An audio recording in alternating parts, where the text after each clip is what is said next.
आँख के पलकों के ऊपर जो गिल्टियाँ हो जाती हैं वो क्या चीज़ है, आज इसके बारे में हम डिस्कस करेंगे। Hello, I am doctor Harpreet, cataract and refractive surgeon.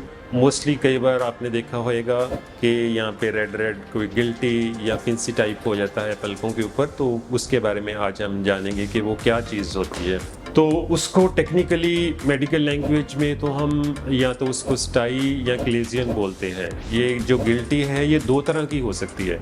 आपकी जो पलक है उसके अगर हम उसको हिस्टोलॉजिकली जब हम स्टडी करते हैं तो किसी भी चीज़ को काट के हम उसका देखते हैं अंदर से लेयर्स क्या क्या हैं, तो ऐसे ही जब जो ह्यूमन बॉडी की आईलिड्स हैं उसमें काफ़ी लेयर्स होती हैं।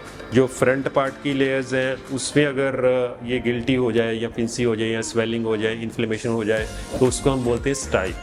आपने कॉमनली ये वर्ड सुना होगा कि मेरे को स्टाई हो गई है। वो स्टाई जो होती है वो होती है इन्फेक्शन होने से। कई बार पलकों की जो जड़ें हैं, बाल हैं जहाँ से उगते हैं, उसकी जड़ में इन्फेक्शन हो जाता है तो पस पड़ जाती है, उसके कारण वो रेड लुक आती है और दर्द भी होती है, पेन होती है, पेशेंट को डिस्कम्फर्ट होता है, तो वो है स्टाई। तो एक ये फॉर्म होगी उसकी गिल्टी की। सेकेंडली जो ये स्वेलिंग है ये पोस्टीरियर सरफेस पे भी हो सकती है। जैसे मैंने बताया कि आईलिड का इंटीरियर पार्ट में स्टाई है, थोड़ा सा पीछे की तरफ अगर हो जाए तो उसको क्लेजियन बोलते हैं। क्लेजियन टेक्निकली, तो जिसको पंजाबी में गवांडनी भी बोल देते हैं।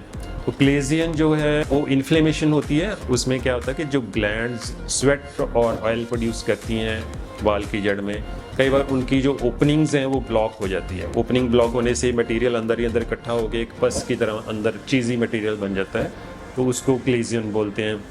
देखने में वो कई बार पता नहीं चलता कि स्टाई है या क्लेजियन है, बट स्टाई मोस्टली इन्फेक्टिव होती है और आगे की तरफ होती है, और क्लेजियन जो है वो नॉन इन्फेक्टिव होता है मोस्टली, और होती वो भी इन्फ्लेमेशन है बट स्ट्राइल इन्फ्लेमेशन, मतलब उसमें इन्फेक्शन कम होता है, चांसेस नहीं होते उसमें, और लेकिन देखने में स्वेलिंग उसमें भी वैसी नज़र आती है। तो ये डॉक्टर ही डिसाइड कर सकता है कि क्या है दोनों में से।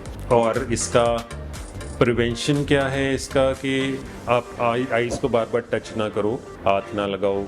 कई बार उससे क्या है कि बैक्टीरिया इंट्रोड्यूस हो जाते हैं बालों की जड़ में, तो दोनों स्टाई और क्लेजन होने के चांस हो जाते हैं, या मलने से बार बार। तो आईज को ज़्यादा टच नहीं करना चाहिए, उससे ये चीज़ नहीं होएगी। ट्रीटमेंट इसका क्या है, स्टाई जो है उसके लिए तो मोस्टली एंटीबायोटिक देते हैं डॉक्टर्स, ताकि वो इन्फेक्शन ख़त्म हो जाए।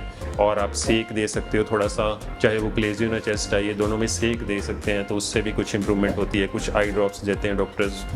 दूसरा जो मैंने बताया क्लेजियन, जो सेकंड फॉर्म है इसकी स्वेलिंग की, क्लेजियन में कई बार तो वो ऐसे कंजर्वेटिव मेथड सेक वगैरह या ड्रॉप से ही वो ठीक हो जाता है, और अगर उससे नहीं ठीक हो रहा तो फिर हमें कट लगा के और उसमें जो मटेरियल इकट्ठा हुआ है क्लेजियन में, चीज़ी मटेरियल, वो निकालना पड़ता है। इवन स्टाई में भी कई बार हमें कट लगा के पस जो है वो ड्रेन करनी पड़ती है।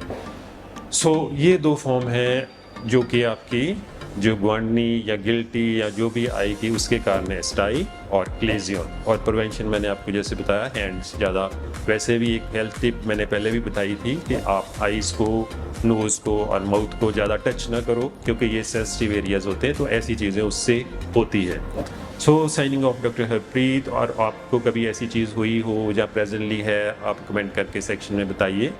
और फ्यूचर में भी कोई और चीज़ आप और क्वेश्चन पूछना चाहते हैं तो आप कमेंट सेक्शन में जाके बता सकते हैं। इसलिए आप हमारे चैनल को सब्सक्राइब करें ताकि आप डेली कुछ ना कुछ नया आई के बारे में जान सकें।